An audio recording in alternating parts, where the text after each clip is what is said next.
Aujourd'hui, on va parler de ces petites erreurs qu'on fait parfois sans s'en rendre compte, mais qui peuvent nous mettre des bâtons dans les roues. Restez bien concentrés, parce qu'on va décortiquer ensemble 10 erreurs sous-estimées que beaucoup de personnes commettent. Et surtout, on va voir comment les éviter pour enfin vivre la vie dont on rêve. Laissez-moi vous présenter un ami, on va l'appeler Thomas. Thomas, c'est le genre de personne qui se réveille chaque matin sans trop savoir ce qu'il va faire. Résultat, il se retrouve souvent débordé, stressé, à courir partout. Planifier ses journées, c'est comme avoir une carte pour atteindre ses objectifs. Imaginez un instant, chaque matin, vous vous réveillez avec un plan d'action clair et précis. Fini le stress de « qu'est-ce que je vais bien pouvoir faire aujourd'hui ?»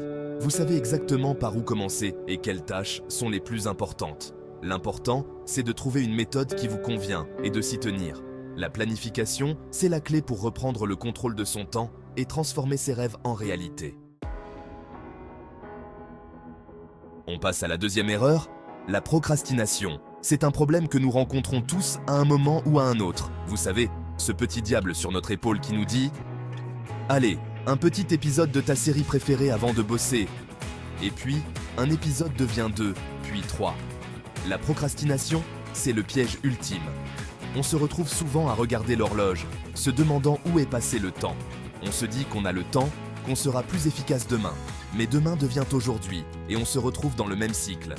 Mais en réalité, on ne fait que repousser les choses et accumuler du stress. Ce stress peut devenir accablant, nous empêchant de nous concentrer. Plus on procrastine, plus on culpabilise, et plus c'est difficile de se mettre au travail. La culpabilité peut nous paralyser, rendant chaque tâche plus difficile. Il faut commencer par comprendre pourquoi on procrastine. Est-ce un manque de clarté sur ce qu'il faut faire? Est-ce la peur de l'échec? Cette peur peut nous empêcher de commencer, de peur de ne pas être à la hauteur. Le manque de motivation? Parfois, la tâche semble si ennuyeuse ou insignifiante que nous préférons faire autre chose. Par exemple, si c'est la peur de l'échec qui vous bloque, essayez de diviser votre travail en petites étapes, plus faciles à gérer. Chaque petite victoire peut vous motiver à continuer. Alors, on arrête de procrastiner et on passe à l'action.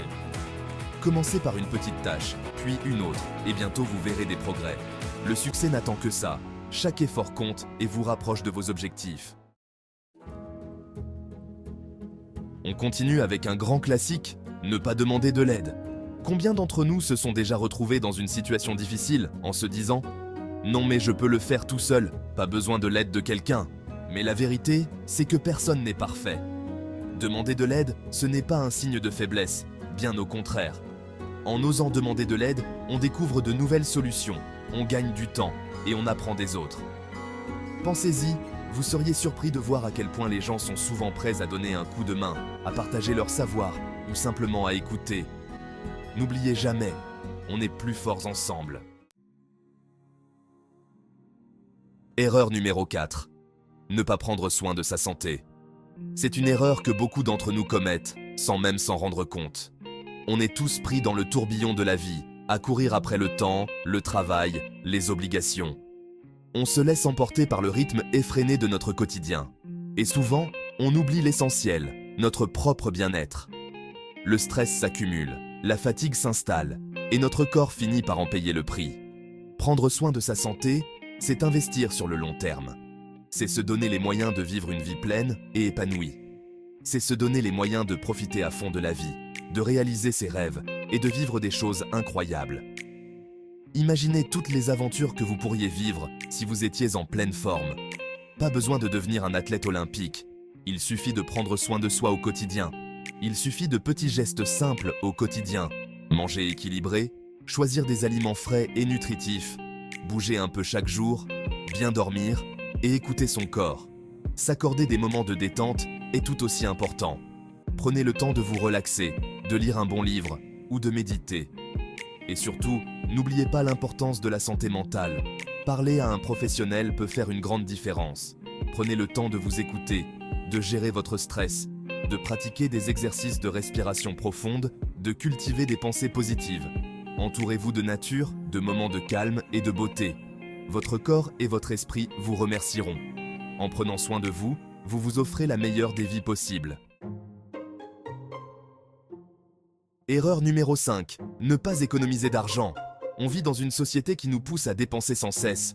Nouvelles baskets, dernier smartphone à la mode, voyage au bout du monde, il est facile de tomber dans le piège du « toujours plus ». Mais la vérité, c'est que l'argent ne fait pas le bonheur. Enfin, pas toujours. Avoir une certaine sécurité financière, ça permet de vivre l'esprit tranquille, de faire face aux imprévus et de réaliser ses projets sans se priver. Commencez par regarder vos dépenses, identifiez ce que vous pouvez réduire et fixez-vous des objectifs d'épargne réalistes. Alors, on arrête les achats impulsifs et on pense à l'avenir.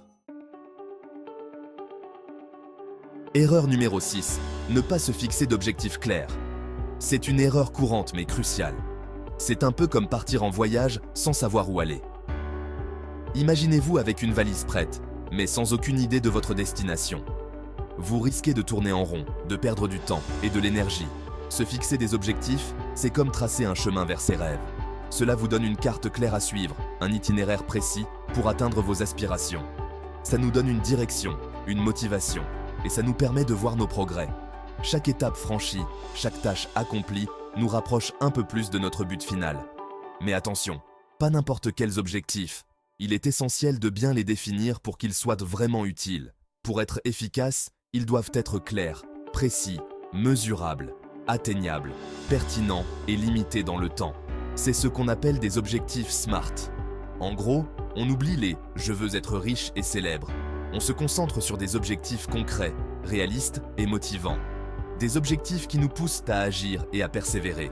Par exemple, au lieu de dire « je veux perdre du poids », on va dire « je veux perdre 5 kilos d'ici 3 mois en faisant du sport 2 fois par semaine et en mangeant mieux ». C'est précis, mesurable et atteignable. Avec un objectif clair et précis, on sait exactement où on va et comment y arriver. On peut suivre notre progression et ajuster notre plan si nécessaire. Cela nous donne une vision claire et une motivation constante pour avancer. En fin de compte, se fixer des objectifs clairs nous permet de célébrer nos petites victoires en cours de route, de rester motivé et de ne jamais perdre de vue notre destination finale. Alors, prenez le temps de définir vos objectifs et voyez la différence que cela peut faire dans votre vie. Erreur numéro 7. Ne pas apprendre de ses erreurs. L'échec fait partie de la vie. On a tous connu des revers, des moments difficiles, des projets qui n'ont pas abouti. Mais la différence entre ceux qui réussissent et les autres, c'est souvent leur capacité à apprendre de leurs erreurs. Apprendre de ses erreurs, c'est se donner les moyens de progresser, d'évoluer et de devenir une meilleure version de soi-même. N'oubliez jamais, l'échec n'est pas l'opposé du succès, c'est un des chemins qui y mènent. Erreur numéro 8. Ne pas écouter les autres. On vit dans un monde où chacun pense avoir raison, où les opinions divergent et où les débats tournent souvent au conflit. Il est facile de s'enfermer dans sa bulle, de camper sur ses positions et de refuser d'écouter ce que les autres ont à dire. Mais la vérité, c'est qu'on a tous quelque chose à apprendre des autres, même de ceux qui ne sont pas d'accord avec nous. Écouter les autres, c'est s'ouvrir à de nouvelles idées, élargir son horizon et enrichir sa vision du monde. Vous seriez surpris de ce que vous pouvez apprendre.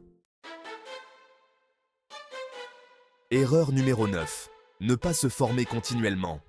On vit dans un monde qui change tout le temps, où les technologies progressent à toute vitesse et où les compétences d'aujourd'hui ne seront peut-être plus utiles demain.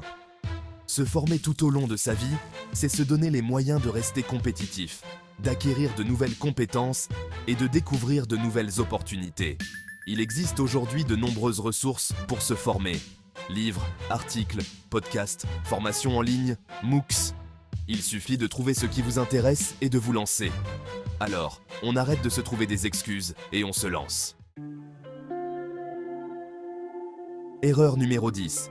Ne pas prendre de risques. On a tous tendance à rechercher la sécurité, la stabilité, la zone de confort. C'est normal, on veut éviter l'échec, la douleur, la déception. Mais la vérité, c'est que c'est en sortant de sa zone de confort, en osant prendre des risques, qu'on vit les expériences les plus enrichissantes et qu'on accomplit de grandes choses.